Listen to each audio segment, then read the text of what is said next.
Oke, halo kawan-kawan semua alumni IPB dimanapun kalian berada. Selamat datang lagi di Alumni Muda.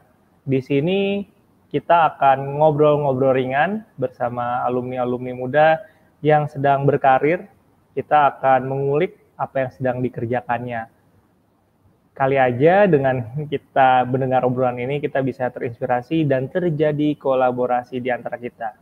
Nah, kali ini kita akan menghadirkan sosok alumni muda. Ya, dia alumni IPB, dulu di Ilmu Ekonomi Angkatan 52. Nah, sekarang juga masih menempuh studi di Sekolah Pasca Sarjana IPB. Beliau merintis startup jasa kebersihan yang memberdayakan mahasiswa-mahasiswa bidik misi. Nah, siapa dia? Mari kita sambut Dihkon Nadamis. Halo teman-teman semua. Halo. Halo Jit. Halo Kon, gimana kabar Kon? Alhamdulillah baik nih Jit. Iya. Ini lagi di rumah artis mana Kon? Biasanya bersih-bersih rumah artis nih. Enggak, ini masih di luar, jadi Oke. udah agak sulit gitu. Oke, sip. Oke Kon, sebelum kita nanti tanya jawab, mungkin bisa di-sharing dulu Kon, clean sheet itu apa dan bagaimana biar teman-teman yang mendengar bisa lebih paham tentang clean sheet. Mangga Kon. Oke, sip. Oh iya, perkenalkan nama saya Dihkon Nadamis, biasa dipanggil Dihkon. Seperti yang sudah dikenalkan masih tadi, clean sheet lebih ke startup jasa kebersihan kekinian yang basisnya socio-technopreneur. Gitu. Jadi berdayakan anak-anak muda. Jadi sekarang bukan hanya mahasiswa aja sih, tapi juga Oke. ada pelajar SMA, SMK, terus juga anak-anak putus sekolah gitu. Walaupun dulunya itu walaupun dulunya mahasiswa. Karena emang yang terdekat, lingkungan terdekatnya itu ya Kon ya. Karena sekarang udah betul. lebih melihat dunia luar, jadi lebih banyak segmentasinya yang ingin diberdayakan. Oke, mungkin dari backstage bisa sambungkan slide ya, Dikon ingin presentasi. Mangga Kon, dipersilakan Kon. Oke. Perkenalkan nama saya Dihkon Nadamis, saya alumni mahasiswa bidik misi IPB Angkatan 52 dan sekarang masih menempuh pendidikan di Pasca Sarjana Ilmu Ekonomi IPB. Nah, selanjutnya, seperti yang saya bilang tadi, clean sheet itu bergerak di bidang jasa kebersihan. Nah, tapi basisnya socio-technopreneur. Nah, coba saya jelaskan juga socio-technopreneur-nya di mana gitu. Nah, ini bermula dari saya, pengalaman pribadi. Dulu mahasiswa bidik misi yang kesulitan mencari penghasilan tambahan di sela-sela rutinitas sehari-hari. Nah, dengan itulah ya saya mendirikan clean sheet kayak gitu. Nah, problemnya sama kok dari yang orang semakin sibuk, globalisasi dan lain sebagainya. Akhirnya saya menciptakan ini untuk membantu. Dulu itu mahasiswa aja, tapi sekarang anak-anak sekolah, terus mahasiswa yang kurang mampu dan juga pelajar. Jadi yang mau lulus SMA itu yang penting masuk umur usia kerja itu bisa masuk clean sheet. Nah, di sisi lain itu, ini gambarannya. Jadi dulu kalau untuk mahasiswa saya gambarannya, ceritanya, dan untuk yang anak putus sekolah ada solusi itu. Jadi dari permasalahan inilah clean sheet hadir untuk memecahkan permasalahan itu dari pengangguran sampai pendidikannya. Gitu. Next. Nah, next lagi.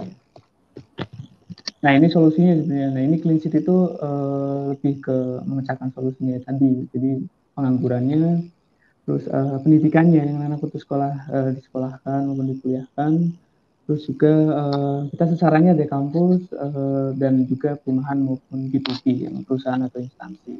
Gitu. Next. Nah, ini gambaran 5 tahun ke depan, namanya kita ada program Kawan Dewantara namanya, dedikasi Kawan Nusantara. Dengan masuknya di clean sheet anak-anak ya, pengembangan anak-anak muda, kita bisa mengembangkan barang-barang bersama untuk menuju masa depan yang lebih cerah gitu. Bisa pemberdayaannya ada, terus ada konselingnya, ada pengalaman di dunia kerjanya, dan juga ada koneksinya. Nah, ini yang kita mau tingkatkan. Next. Nah, visinya sama, menjadi berdampak bagi sosial, ekonomi, dan lingkungan gitu. Next. Nah ini teknologinya tentu saja mobile app, terus website dan sebagainya yang itu menunjang untuk di teknologinya dan juga penggunaan alat-alat kebersihan yang menggunakan teknologi modern. Gitu. Next. Nah ini layanannya, jadi macam-macam apapun yang mau dibersihkan bisa gitu. Jadi terus khawatir baik rumah, kantor dan sebagainya bisa kami bersihkan dari kasur, kamar mandi, terus mobil dan sebagainya. Next. Sama seperti tadi ini layanannya ada poles lantai, granit dan sebagainya. Next. Macam-macam jadi apapun pilihannya pelanggan baik rumah maupun itu bisa dibersihkan. Nah, dulu saya memulai dari modal 100.000 yang memang benar-benar Wih, mantap. apa ya dari benar-benar saya kekurangan itu waktu itu tinggal ATM tinggal segitu dan sekarang udah alhamdulillah udah sampai ratusan sampai ya bisa M lah gitu. Nah ini mitra-mitra kerja udah mulai bertambah dari baik perusahaan maupun yang anak-anak yang kita rekrut kayak gitu dan legalitasnya udah. Nah ini PT sama yayasan kita ada 2 legalitas yayasan sama PT kayak gitu dan udah tersebar di Jabodetabek gitu. Next. Nah ini pencapaiannya ya saya mulai dari benar-benar modal nol kayak gitu ya ngajuin proposal dan sebagainya akhirnya dapat juga pendanaan, dapat juga penghargaan dan sebagainya dan itu merupakan bantuan yang menunjang clean sheet dari awal gitu. Next. Nah alhamdulillah ya ke depan clean sheet akan terus berkembang dan akan menyebar di seluruh kota besar di Indonesia kayak gitu. Dengan kolaborasi dengan banyak hal, pemberdayaan juga harapannya kami juga memberdayakan kampung-kampung juga yang di sekitar workshop clean sheet. Jadi lebih banyak yang bisa kita rekrut kayak gitu. Next. Dan yang terakhir, nah ini gambar-gambar aja ini ya adalah itu Mas IPB, saya dari awal ngoncengin bapak-bapak sampai bersihin kaca sampai nyemprot sendiri ya sampai ketemu kompetisi bareng mahasiswa universitas lain gitu. Next. Ini gambar-gambarannya aja. Nah ini kami sekarang beasiswa kuliah ada, beasiswa sekolah juga ada. Jadi yang anak-anak yang di kita mau kuliah mau sekolah kita biayain gratis kayak gitu. Sambil dia dapat penghasilan di clean sheet. Gitu. Ini ada paket A, paket B, paket C. Nah ini next. Ini tim clean sheet dan juga nah brand ambassadornya nanti Busana Hak gitu. Nanti brand ambassadornya dan ini masih terus digodok kayak gitu untuk mencapai target clean sheet ke depannya. Next. Nah itu gambaran sedikitnya kurang lebihnya dari saya mohon maaf itu gambaran clean sheet. Terima kasih. Oke, luar biasa sekali Dikon memulai dengan modal di dompet 100.000 dan sekarang tadi sudah kesebut MM-an. Semoga angkanya tidak perlu disebut angka, nanti ada orang pajak kedengar. Oke. Tapi bayar pajak lah, clean sheet pasti bayar pajak dan bayar. Oke, Dikon yang ingin di sini kita santai aja ngomongnya ya. Gue lu aja ngomongnya. Yang ingin gue tanya ini Kon ya, banyak mahasiswa IPB itu yang lulus pengen jadi entrepreneur dan pastinya itu butuh bukan cuma modal dari segi rupiah, tapi juga tekad kan. Karena terbukti Dikon memulainya bukan dengan modal yang besar seperti itu. Yeah. Karena ini kita lihat ya, kalau misalkan di kelas lagi nanya kalau nanti lulus pengen jadi apa, pasti pengen jadi entrepreneur. Terus acara-acara entrepreneurship di IPB rame. Pun yang daftar program mentoring leader dari HA banyak yang klasernya entrepreneurship. Nah, apa yang membuat Dikon ini setelah lulus kuliah S1 terus sekarang S2 itu menseriusi menjadi entrepreneur kayak gitu. Padahal ya kalau kita lihat jadi entrepreneur ini pastinya nanti di tengah jalan ya ada seleksi alam tersendiri. Mangga Kon dijawab. Jadi berat ya di awal ya, maksudnya saya sebelum mulai bisnis di kebersihan, jadi saya di awal semester 1 saya udah bisnis batik. Jadi gagalnya sebenarnya udah beberapa kali, dan akhirnya saya memutuskan untuk fokus di clean sheet kayak gitu. Dari jualan batik, makanan, konveksi, minuman, bisnis jalan-jalan, ya semuanya gagal kayak gitu, dan nggak sesuai kayak passionnya ingin mengembangkan dan sebagainya nggak masuk di situ, akhirnya ya udah deh.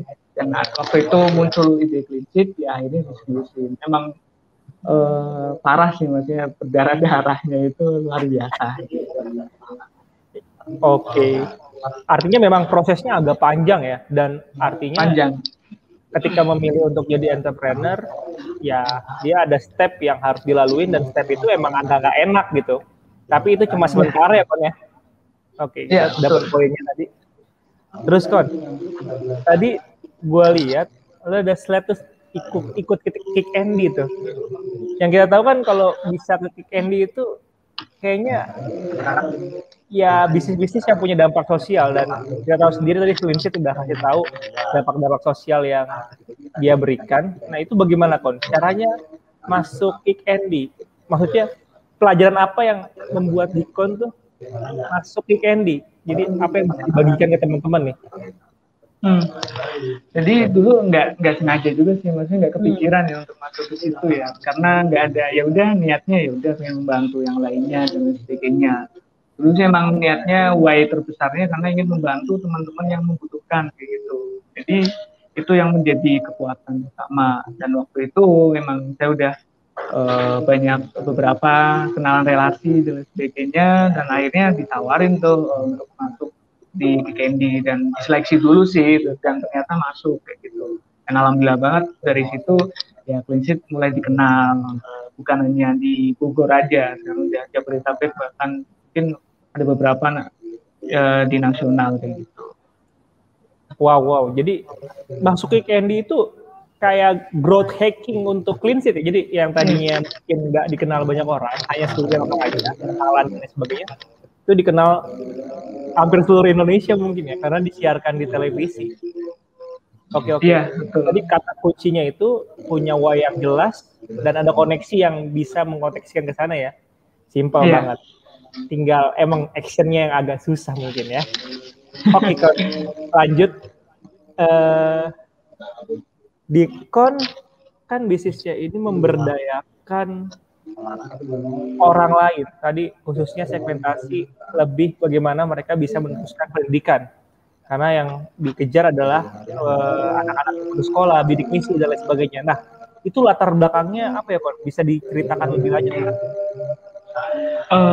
Jadi awalnya emang seperti yang gue jelasin tadi, maksudnya emang benar-benar itu dari cerita gue sendiri yang emang kurang mampu dulu, masih bidik misi lah, sederhana dan sebagainya. Terus waktu itu udah uang tadi kan, uangnya udah habis, tinggal 100.000. Gimana tuh cara muterin 100.000 itu biar bisa jadi setidaknya buat makan lah, bertahan sampai beasiswa cair kayak gitu. Waktu itu akhirnya bersih-bersih di rumah dosen kayak gitu. Dari rumah dosen di rumah itu, dosen. Iya di rumah dosen, dan sekarang masih.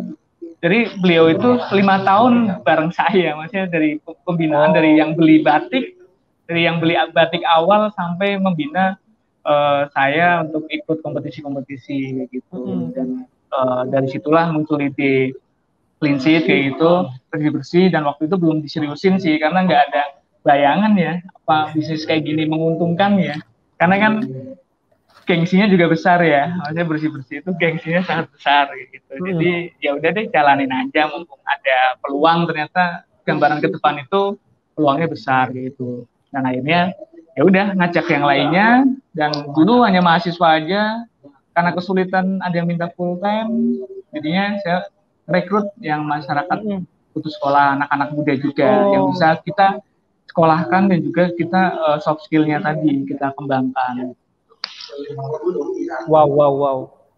Artinya sampai saat ini udah berapa mahasiswa bidik misi atau siswa putus sekolah yang udah diberdayain, Kon? Dari segi angka?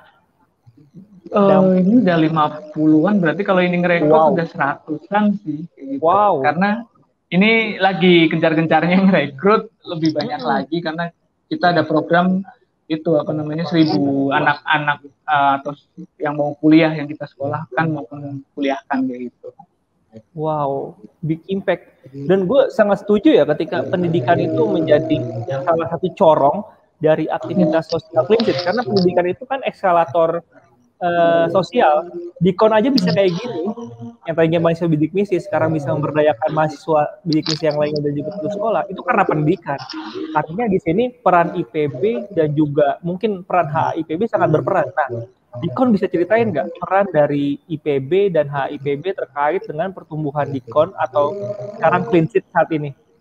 Mau nggak diceritain? Peran IPB sangat besar ya, Mas. Benar-benar dari IPB saya benar-benar belajar apa ya, segala hal sih, dari jualan, dari mengenal orang, negosiasi. Saya dulu pendiam sebenarnya di awal-awal gitu, dari SMA juga pendiam sih sebenarnya. Terus ikut organisasi, kebentuk leadership-nya, kebentuk karakternya menjadi lebih baik lagi. Itu pembentukan dari IPB banget sih. Itu lingkungan IPB itu sangat membantu gue untuk bisa masuk ke zona yang lebih gila lagi gitu. Dan dari HIPB banyak mentor-mentor HIPB yang gue ajak jadi mentor gitu. Gue sering datang kayak dari ya sekarang dari ketua HA-nya sampai yang mentor-mentor sekarang itu saya beberapa udah mengenal kayak gitu, karena udah beberapa jejaring kayak gitu. Udah kenal satu, dikenalin lagi. Ya. Sangat luar biasa sih dampaknya. Kalau bingung biasanya tanya tuh, ini gimana ya nyelesainnya ya, karena nggak ada basic di wirausaha sih sebenarnya awalnya. Artinya memang juga bukan dari keluarga yang berwirausaha ya Kon ya, jadi secara faktor keturunan juga nggak ada. Artinya IPB ini sangat berperan ya untuk mahasiswanya yang mau berwirausaha. Sebenarnya banyak yang bisa ditanyakan, fasilitasnya lengkap, tinggal ya pertanyaannya kita pengen memanfaatkan atau enggak. Bener gak? Iya, betul. Iya kayak gitu ya. Oke. Terus Kon, Dikon ini punya nggak kayak tokoh entah dari alumni IPB atau siapapun yang selama ini jadi role model sehingga ya Dikon bisa jalan sampai saat ini tuh emang karena bimbingan dia atau inspirasi dia, punya nggak Kon? Kalau gue sih lebih awalnya sosial bisnis itu muncul karena waktu itu dengerin Bu Aling di alumni IPB. Beliau kan salam rancage ya. Jadi waktu itu saya mendengarkan, wah dampaknya luar biasa ya. Kenapa saya nggak ikutan gitu? Kenapa saya nggak ikut memberdayakan sosial yang lainnya? Dari beliau juga saya diajarin ini ya, bentuk kayak gini. Diarahin bener-bener. Waktu itu saya bener-bener buntu waktu itu, jadi akhirnya tanya ke beliau, datang ke tempat beliau salam rancage untuk tanya, ini Bu gimana ya Bu, ide saya bagus nggak gitu sebagainya. Itu sih beliau yang emang saya panuti sih kayak gitu, karena bukan hanya mikirin soal profit aja tapi sosial impact-nya bagi lingkungan sekitarnya kayak gitu. Oke, artinya ada peran beliau di awal-awal pengembangan Clean Sheet dan beliau alumni IPB. Ya, alumni IPB. Nice. Lalu Kon, Dikon ini yang gue tahu Clean Sheet itu besar karena kompetisi dan Dikon juga aktif di komunitas. Nah, kalau gue lihat kayaknya Clean Sheet ini dari awal ide pertama sampai sekarang terus berkembang. Jadi Clean Sheet yang sekarang bukanlah Clean Sheet ide yang awal dulu kan Kon. Jadi terus terpoles kompetisi, terus terpoles dari berkomunitas wirausaha dan sebagainya. Nah, itu bisa dijelasin nggak Kon?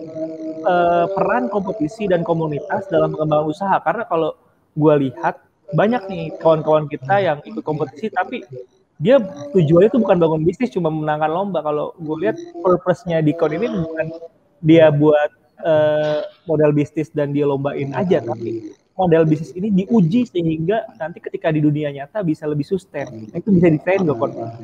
Dan kasih tips and juga nih bagi mungkin kawan-kawan yang ikut lomba biar ketika lomba bisnisnya tuh jalan gitu. Kalau dari dulu gue niat lomba itu bukan untuk nyari hadiahnya sebenarnya, tapi untuk saran dan masukan dari jurinya. Setiap ikut lomba gue pasti dapetin nomor juri-jurinya, makanya sampai sekarang gue punya semua kayak gitu, dan itu menjadi masih terhubung koneksi. Makanya pas Clean Sheet berkembang dan sebagainya, gue tetap ngechat ini Pak, alhamdulillah dari saran Bapak, Ibu dan sebagainya, itu menjadi peluang sendiri. Kalau untuk urusan dapat dana dan sebagainya itu sebenarnya bonus sebenarnya.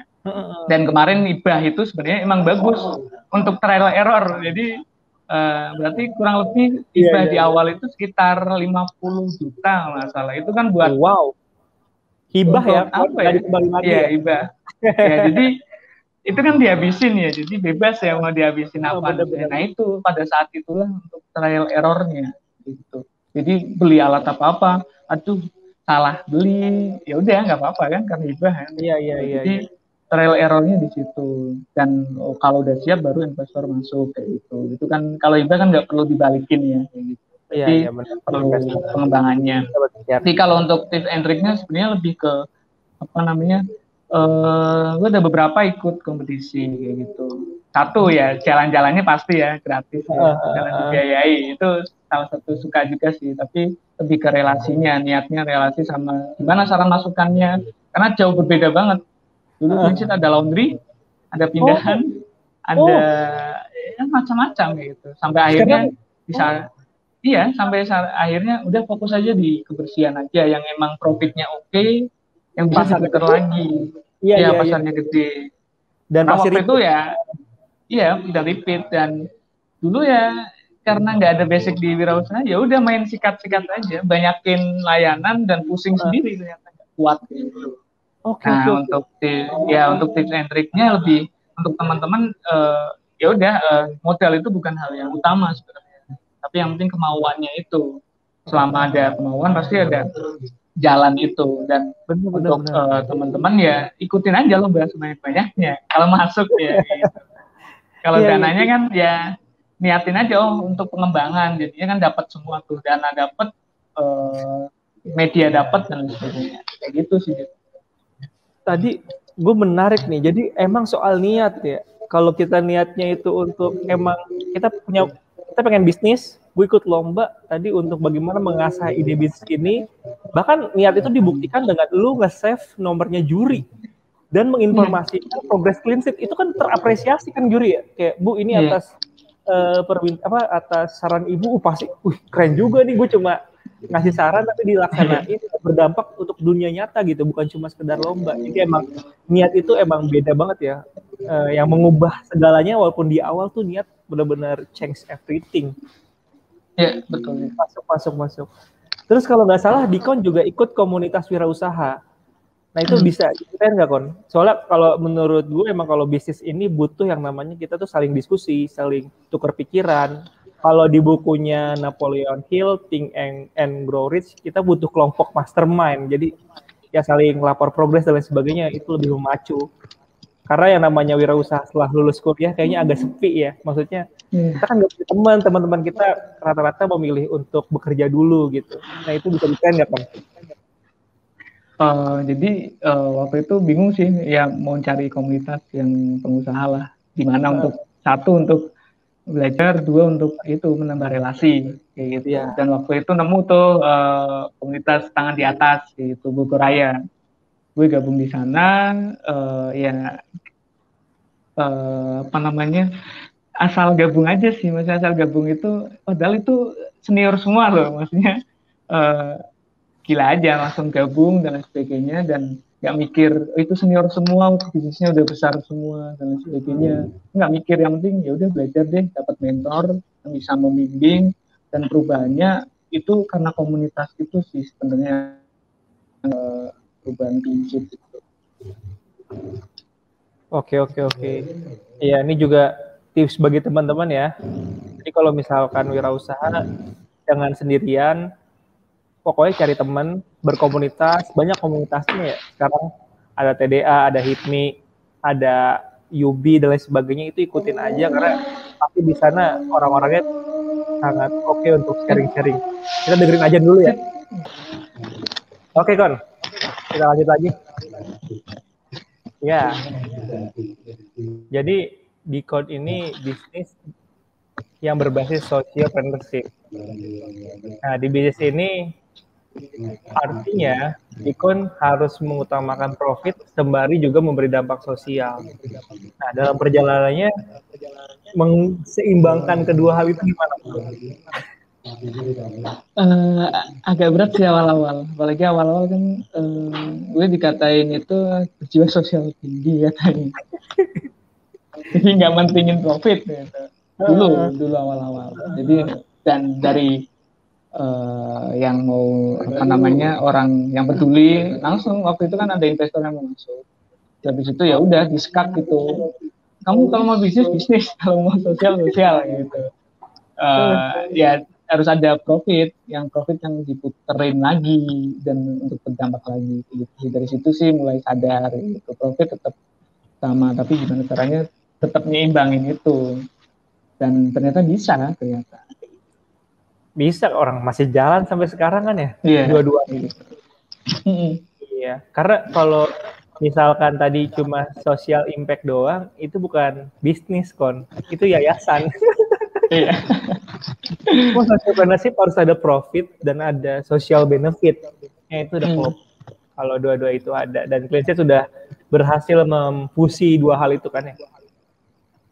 Ya, betul. Oke. Nah, karena memang gagasan terkait dengan teknososiopreneur ini sering digaungkan oleh Pak Rektor kita, Pak Arif Satria. Dan Dikon adalah salah satu alumni IPB dan sekarang masih jadi mahasiswa IPB yang bisa mewujudkan hal itu. Karena saya lihat jarang lah, sekian persen. Karena pasti ada seleksi alam di sana. Nah, oleh karena ini kan, karena itu udah jadi gagasan yang selalu digaungkan oleh Pak Rektor, dan juga memang menjadi visinya IPB, apa tips dari Dikon nih untuk mahasiswa IPB ataupun alumni-alumni muda untuk bisa mengimplementasikan gagasan tersebut? Karena Dikon udah praktek gitu, misalkan coba cari dari yang terdekat dari dirinya dan lain sebagainya. Karena Dikon cerita bangun Cleansitnya itu ya apa yang dijalaninya aja gitu. Ya bahas bidik misi, terus ketemu ini, ketemu itu, dan sebagainya. Jadi lebih kayak gitu sih kalau dalam apa namanya kalau bisnis kan yang nggak sesuai. Saya kan ekonomi ya, lari ke kebersihan itu melenceng jauh sih sebenarnya. Tapi dari situ kan apa namanya saya nggak ada ilmu di situ, maksudnya kebersihan saya nggak ada ilmunya di situ dulu. Tapi selama, ya tadi selama ada kemauan, saya kan ketemu mentor yang bisa clean service, ngajarin dari awal, terus negosiasi, ekonomi, hitung-hitungan, dan ternyata itu ilmunya kepake sebagainya. Dan terus ya tadi sih emang mentor itu penting gitu. Makanya kalau bisa dari awal itu pembinaan di PB atau apa dari semester 1 gitu. Jadi siapa yang emang tertarik di bisnis, gimana caranya harus disatuin lah sama komunitas apa gitu yang memang itu bisa membimbing dari awal. Karena kalau di akhir-akhir baru mau bisnis, takutnya jadi kerja kayak gitu. Karena udah mau mepet karena tanggungan ekonomi dan sebagainya, akhirnya kerja. Kan karena di situ kan pengusaha beberapa harus gagal berkali-kali, nggak mungkin satu kali doang. Makanya ya itu harus ngerasain terus. Jadi tetap jangan nyerah sih, coba semua. Ya, itu tips dari Dikon ya. Intinya sih tetap persisten dengan pilihan yang memang sudah dipilih dan ingin ditempuh. Nah, ini menarik Dikon. Dikon sebagai sekarang udah S2 di IPB terus merintis bisnis, yang namanya S2 tetap harus ada penghasilan dong, karena bukan anak S1 lagi. Nah, kalau merintis bisnis di awal kan penghasilannya pasti nggak langsung gede, ya nggak? Nah, Dikon ini dulu pernah nggak ada momen merintis bisnis tapi juga hibrid gitu, ada yang dikerjain untuk dapat uang cepat biar tetap bisa hidup? Ada sih untuk itu pasti ya. Nah, itu makanya Cleansit kan dulu karena itu juga sih. Kalau kebersihan kan cepet ya, bersihnya dapat uang langsung kayak gitu. Jadi ya hibrid juga kayak gitu. Gimana caranya harus menyeimbangkan pendidikannya itu juga. Kalau dulu kenapa saya S2 nanti mungkin S3 mungkin atau apa, karena menurut saya pendidikan nomor 1 sih gitu.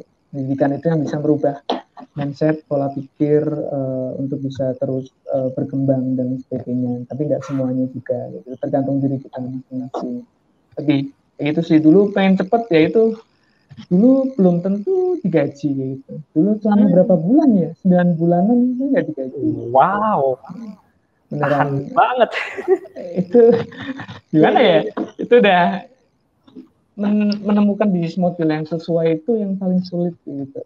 Oh ini ya pasarnya udah ketemu, oh bisnisnya udah sesuai, udah ada pasarnya, udah jelas, tinggal jalan aja. Itu tuh nemuinnya sangat susah banget ya gitu. Ya seperti yang saya ceritakan tadi dari laundry kan untungnya cuma beberapa ya, capeknya luar biasa. Iya, iya, iya. Terus pindahan dulu ngangkat koper orang, naik bak mobil, boncengin bapak-bapak dan lain sebagainya. Itu sulit banget. Sampai dulu juga, yang rekrutnya nggak langsung anak muda, yang rekrut ibu-ibu, bapak-bapak saya pernah. Wow. Tapi dari situ, wah saya nggak bisa ngimbanginnya. Maksudnya saya nggak bisa Iya, kayak iya. bukan feel-nya gitu. Dan ternyata nggak sesuai dengan nilai-nilai clean sheet. Akhirnya ya udah deh fokus anak muda aja yang bukan hanya pikiran uang aja tapi untuk pengembangan dirinya. Itu benar-benar butuh perjuangan banget sih. Itu aja mungkin. Oke, oke, oke, oke. Oke, Dikon. Kalau jadi Clean City udah berapa tahun, Kon? Dari tahun berapa? Hampir 2 tahun berarti, hampir 2 tahun. 2 tahun dan dimulai dari ya nol. Bisa dianggap nol atau nol ya? Dia nggak ada Minus modal. malah mungkin. Oh, minus. Oke, ini pertanyaan yang mungkin bisa jadi step by step yang bisa dicontoh sama yang lainnya ya. Dalam 2 tahun ini, apa aja langkah yang lu ambil yang itu merupakan step-step terbaik dalam hidup dan merubah hidup lu? Apa tuh? Kalau lebih di awal gue cari jati diri ya, passion gitu. Ya, jadi terus habis itu bersengkrama dengan yang lainnya. Jadi negosiasi, koneksi. Yang ketiga juga belajar terus. Jadi belajar bukan hanya di kuliah ya, tapi juga di orang-orang juga. Yang terakhir ya tekad kuat itu, niat itu yang memang nggak bisa gugat walaupun jatuh bangun dan sebagainya tetap bangkit lagi. Beberapa kali soalnya sering kali 3 kali 4 kali berpikir untuk keluar dari clean sheet, nggak ada untungnya soalnya. Pernah ada momen-momen itu? Iya ada, karena kepepet misal udah nggak digaji lagi, terus nggak ada jaminan untuk ke depan. Orang tua kan pasti udah kuliah aja yang benar, kerja dan sebagainya, Selesaiin PNS ya kayak gitu. Jadi dilema sih itu di akhir semester akhiran gitu. Akhirnya ya gimana caranya waktu itu ya karena niat dan kemauan yang kuat itu, why-nya kuat, jadinya mau apapun ya udah deh coba aja dulu, terus coba, dan akhirnya ternyata ada jalannya gitu. Artinya sebenarnya godaan untuk exit dan quit itu banyak ya. Dan yang membuat bertahan itu adalah niat yang kuat, why yang kuat. Makanya tadi di awal adalah mencari jati diri, bener gak Kon? Betul. Kalau nggak dapat tuh udah goyang tuh ya. Nah, jati diri Kon artinya passionnya ini lebih ke bisnisnya atau ke bersih-bersihnya Kon? Kalau bersih-bersih sebenarnya nggak ada passion di situ ya. Karena yang bersih juga orang lain kan. Mungkin di awal-awal ya, tapi iya awal-awal saya sendiri, maksudnya emang benar-benar kebersihan itu bukan passionnya utama sih, maksudnya itu di batu loncatan aja, karena awal-awal ya passion saya lebih ke negosiasi. Saya suka ketemu orang, saya suka mengembangkan orang kayak gitu, terus berbicara dan sebagainya. Jadinya itu menjadi di clean sheet saya dapat semua kayak gitu, dari negosiasi, koneksi, relasi, terus juga berdampak sosial. Itu kan itu suatu kegembiraan yang tidak ternilai harganya sih. Sama yang saya memang suka bukan jualan itu sih, tapi ya bisnis lah, lebih passionnya lebih ke bisnis. Jadi mau bisnis apa aja sebenarnya yang emang itu suka dan sebagainya ya saya jalanin kayak gitu. Oke. Nah, Kon, clean sheet ini dibangun sendirian atau ada partner, Kon? Ada, itu yang harus sih kayaknya. Kalau saya sendiri kayaknya kenapa bisa harus berpartner, Kon? Pasti kan ada indikasi untuk saling mengisi. Nah, itu gimana, Kon? Kalau di clean sheet? Kalau dulu saya sendiri tuh waktu awal-awal gitu. Oh, sendiri? Terus sendiri. Jadi awal-awal sendiri. Tapi setelah, saya narik orang gitu, setidaknya ada orang yang emang susah payah dari awal, yaitu yang sama Rojul gitu, dari SMA sama juga, di IPB juga, Sal Pekalongan juga, jadi gila-gilaannya sama juga, dan di akhir-akhir juga sama, maksudnya ini gimana nih, udah kecebur bareng ini, lanjut nggak nih, sama kayak gitu, mau keluar tapi aduh udah basah gitu, tanggung deh kan, lanjut aja gitu. Jadi partner itu untuk melengkapi satu sama lain. Kalau saya fokus di semuanya, CEO kan biasanya semua ya, chief everything officer ya. Kalau udah kayak gitu, bisnis nggak maju-maju sih. Karena kalau dulu saya 2 orang itu, saya gila-gilaan. Maksudnya, oke, Rojul di operasional, ngurusin SDM dan lain sebagainya. Saya fokus di marketing, jaring, koneksi, desain, dan lain sebagainya lah. Semuanya. Jadi, dari situlah jadi lebih oke. Jadi, saya lebih bisa mengembangkan apalagi ya yang perlu dikembangkan, apalagi yang perlu inovasi apa lagi. Jadi ada mikirnya kayak gitu. Oke, jadi partner itu penting banget, dan dari partner itu justru ya dia bisa saling mengisi dan bisa mempercepat ya, karena di awal-awal di konstruksi itu berat banget kan pasti kan. Berat, maksudnya dari bersih-bersih sampai marketingin, sampai ngurusin orang kayak gitu. Wow. Ada kuliah, ada organisasi, ada lomba-lomba dan sebagainya. Itu kalau nggak, ya seringkali tepar sih gitu. Pernah masuk, beberapa masuk RS juga, karena ya benar-benar luar biasa kayak gitu pikiran sama tenaganya. Oke. Nih, tips mencari partner kan Dikon udah berpartner sampai sekarang nih, dan partner itu yang kayaknya membuat salah satu faktor membuat Cleanseat sampai sekarang nih. Nah, cari partner gimana Kon? Karena ini sering juga ditanyain nih sampai sama adik-adik kita nih yang pengen usaha, kan nyari partner yang cocok gimana gitu. Nyari partner itu kayak susahnya nyari istri mungkin. Lebih susah mungkin ya. Karena apa ya, itu bukan hanya soal mengerti ya, tapi juga mau susah bareng itu. Nah itu dia. Susahnya minta ampun kayak gitu. Jadi itu udah ngelebihin calon mungkin atau apa ya, itu udah gila-gilaan sih kayak gitu. Yang penting sih itu apa namanya, saya sering gunakan di beberapa partner, bukan partner malah. Awalnya malah oke, berapa orang kayak gitu, dan jalan bareng ternyata dia nggak mau susah-susahnya itu. Dan yang bertahan itu hanya, ya, dan yang bertahan itu hanya 2 orang itu, saya sama Rojul itu. Nah itu yang jadikan partner, karena itu yang menjadi titik balik. So ini yang dipilih kayak gitu, yang mau susah bareng, yang mau berjuang bareng, walaupun kita masih banyak kekurangan masing-masing gitu. Wow. Justru disempurnakannya pas jalan ya. Iya, pas jalan. Bukan misal saya berpartner dengan yang lebih pintar atau yang lebih koneksinya besar.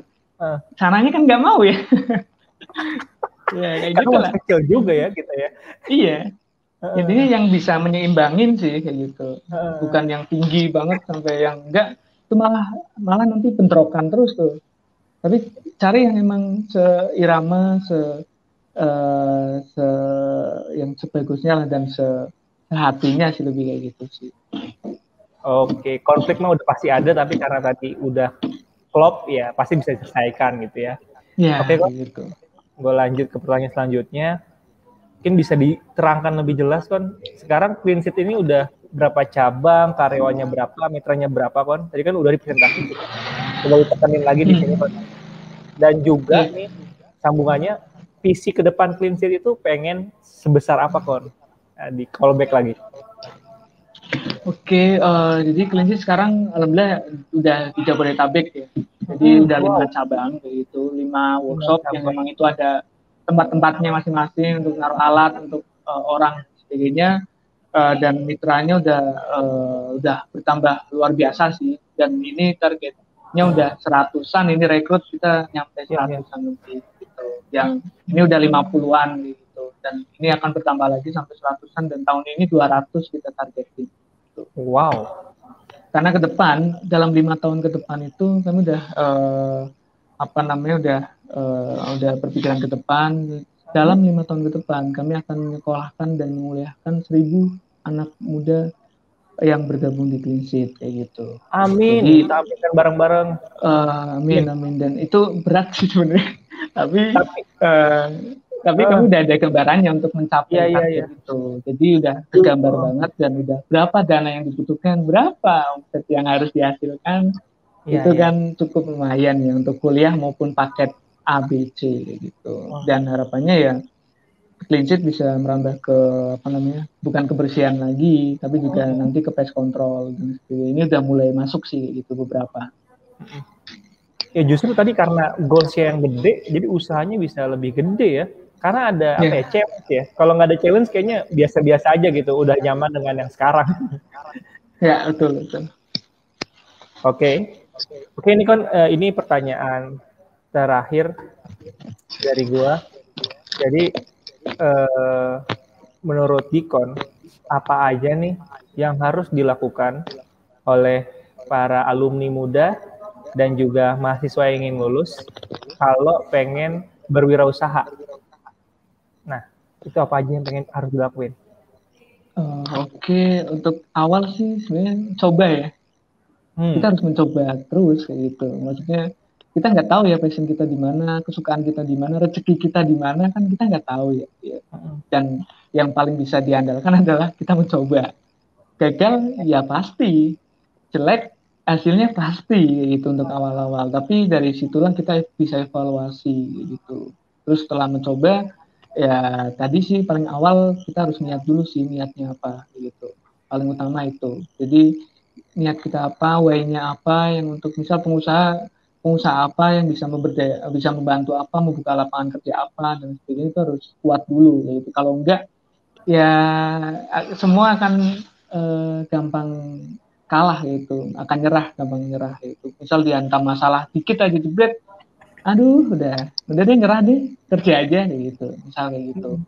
Yang ketiga ya teman-teman harus menemukan itu yang passionnya tadi, kesukaannya di mana. Jadi menjalani bisnis itu jadi lebih gampang. Mau ada masalah sebesar apapun, oh ini kesukaan banget, walaupun belum menghasilkan profit, ya ini kesukaan banget kayak gitu. Tapi pelan-pelan sambil jalan, ya akhirnya nanti menemukan bisnis model yang paling cocok kayak gitu. Dan ya udah terakhir serahkan aja deh, berdoa aja semoga dibimbing ke jalan yang benar kayak gitu. Karena saya nggak ada kepikiran sekarang, maksudnya gambar sekarang itu dulu nggak kepikiran kayak gitu.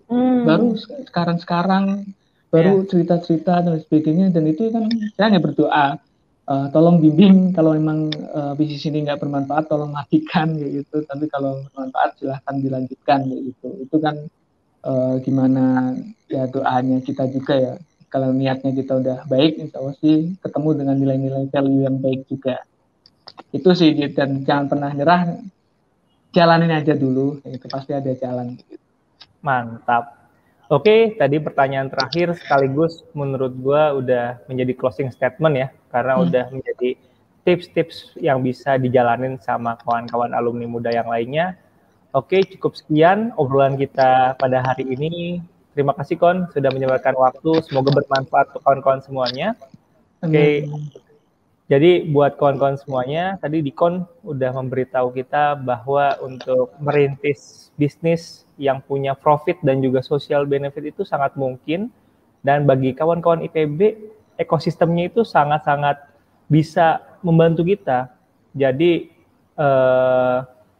teman-teman jangan khawatir, teman-teman jalanin aja, gapai impiannya, jangan menyerah, dan intinya selalu persisten dengan apa yang lagi dijalanin. Oke, cukup sekian alumni muda kali ini. Mohon maaf bila ada kekurangan dan salah kata. Jangan lupa like, komen, dan share konten ini biar bermanfaat untuk yang lainnya dan menginspirasi yang lainnya. Cukup sekian dari saya. Wassalamualaikum warahmatullahi wabarakatuh. Oke, dan yang paling terpenting, jangan lupa teman-teman untuk like, komen, dan subscribe, serta share konten ini agar konten ini bisa bermanfaat bagi alumni-alumni yang lainnya. Terima kasih.